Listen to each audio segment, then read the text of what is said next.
교갑제 TV 시청자 여러분 안녕하십니까. 2024년 3월 1일 오후 5시입니다. 오늘 3.1절 105주년을 맞아서 윤석열 대통령이 연설한 그 기념사는 역대 대통령 3.1절 기념사 중에서 가장 잘 쓴 문장으로 기록될 것입니다. 그리고 여기서 무엇보다도 대한민국의 적과 동지가 누구냐는 것을 분명히 했습니다. 대한민국 대통령은 국군 통수권자를 겸하고 있습니다. 따라서 무슨 연설을 해도 반드시 군인들이 듣고 있다는 것을 유념해야 하는데, 윤석열 대통령은 오늘 국가 원수로서 뿐 아니라 국군 통수권자로서 아주 훌륭한 연설을 했습니다. 즉, 북한 노동당 정권은 우리의 적이다. 일본은 우리의 동지다. 우리는 일본과 손을 잡고 국제사회와 손을 잡고 그 힘으로 자유통일을 하여 세계의 평화에 번영에 기여하는 나라로 나아가야 한다라는 아주 웅대한 포부를 밝혔습니다. 이재명 선수가 대통령 선거에 당선되었더라면 어떤 연설이 나왔을까 한번 생각해 보시고, 문재인 전 대통령이 3.1절 기념사를 통해서 무슨 말을 했는지를 여러분 다시 한번 상기시켜 보시기 바랍니다. 대통령 선거에서 대한민국이 그래도 실수는 하지 않았다는 것을 오늘 확인할 수가 있었습니다.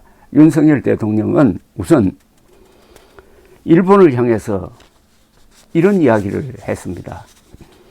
존경하는 국민 여러분, 김이 독립선언서는 일본을 향해 우리의 독립이 양국 모두 잘 사는 길이며 이해와 공감을 토대로 새 세상을 열어가자고 요구하고 있습니다. 그리고 지금 한일 양국은 아픈 과거를 딛고 새 세상을 향하여 함께 나아가고 있습니다.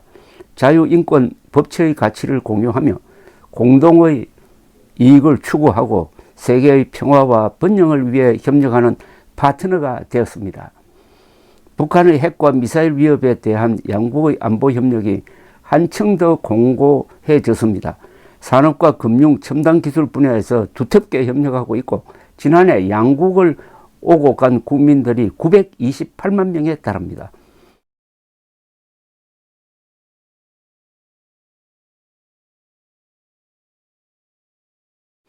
무력 충돌이 벌어졌던 중동과 아프리카에서는 양국이 서로의 국민을 구출하며 도움을 주고 받았습니다.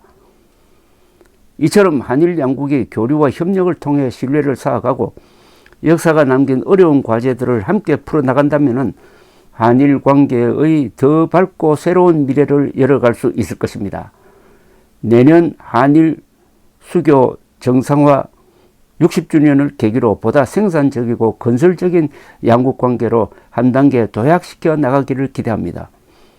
이재명이 대통령이 되었더라면 문재인 당시 대통령이 했던 연설대로 북한 노동당 정권에 대해서는 한마디도 하지 않고 오로지 일본의 현재가 아니라 그리고 과거를 캐고 또 사과하라, 이렇게 연설을 함으로써 적과 동지를 완전히 바꿔놓는 그런 연설을 하지 않았겠습니까? 3.1절만 되면은 문재인 시절에는 오늘 또 말도 아닌 연설을 해가지고 국민들의 마음을 뒤숭숭하게 만들지 않을까 하고 조마조마했던 기억이 새롭습니다. 다 대한민국 국민이 지난 대통령 선거 때 실수를 하지 않았다는 그 보람을 오늘 느낍니다. 한편 윤석열 대통령은 북한에 대해서 이렇게 연설을 했습니다.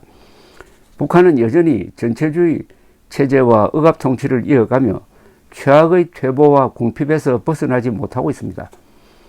북한 정권은 오로지 핵과 미사일에 의존하며 2600만 북한 주민들을 도탄과 절망의 늪에 가두고 있습니다. 최근에는 우리 대한민국을 제1의 적대국이자 불멸의 규적으로 규정했습니다. 개탄하지 않을 수 없습니다. 통일은 비단 한반도에만 국한된 문제가 아닙니다. 북한 정권의 폭정과 인권 유린은 인류의 보편 가치를 부정하는 것입니다. 자유와 인권이라는 보편 가치를 보장하는 것이 바로 통일입니다. 통일의 내용을 확실하게 했습니다. 자유와 인권이라는 보편 가치를 보장하는 것이 바로 통일이다. 우리의 통일 노력이 북한 주민들에게 희망이 되고 등불이 되어야 합니다. 정부는 북한 주민들을 향한 도움의 손길을 거두지 않을 것이며 북한 인권 개선을 위한 노력도 멈추지 않을 것입니다. 우리가 통일 노력을, 즉 북한 주민 구출 운동을 해야 북한 주민들도 희망을 갖게 된다는 이런 표현은 과거에 이승만 대통령이 했던 연설과 똑같습니다. 탈북민들이 우리와 함께 자유와 번영을 누릴 수 있도록 따뜻하게 보듬어 나갈 것입니다. 정부는 올해부터 7월 14일을 북한 이탈 주민의 날로 제정했습니다. 이를 계기로 우리 국민 모두가 탈북민에게 보다 따뜻한 관심을 가지고 배려해 주시기를 부탁드립니다. 통일은 우리 혼자서 이룰 수 없는 지난한 과제입니다. 국제사회가 책임 있는 자세로 함께 힘을 모아야 합니다. 자유로운 통일 대한민국은 동북아시아는 물론 인도태평양 지역과 전 세계의 평화와 번영에 기여할 것입니다.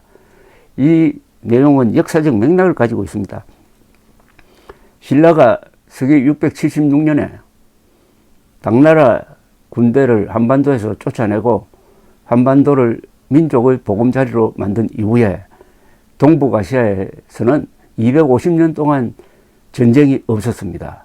고대사의 황금기가 전개되었습니다. 그것은 한반도에 강력한 통일국가가 들어섰으므로 당나라도 일본도 감히 한반도에 개입하지 못했기 때문입니다. 우리가 자유통일을 하면은 바로 그런 시대를 우리가 만들 수 있는 것입니다. 동북아의 평화가 세계의 평화에 기여하도록 만들 수 있다는 오늘 윤석열 대통령의 이야기는 바로 서기 676년에 삼국을 통일하여 한반도를 번영의 길로 이끌었던 문무왕의 정신을 이어가고 있습니다. 오늘 윤석열 대통령의 연설에는 이승만 대통령과 문무왕의 정신이 이어지고 있습니다. 그런 점에서 역사적 연설이라고 할 것입니다. 감사합니다.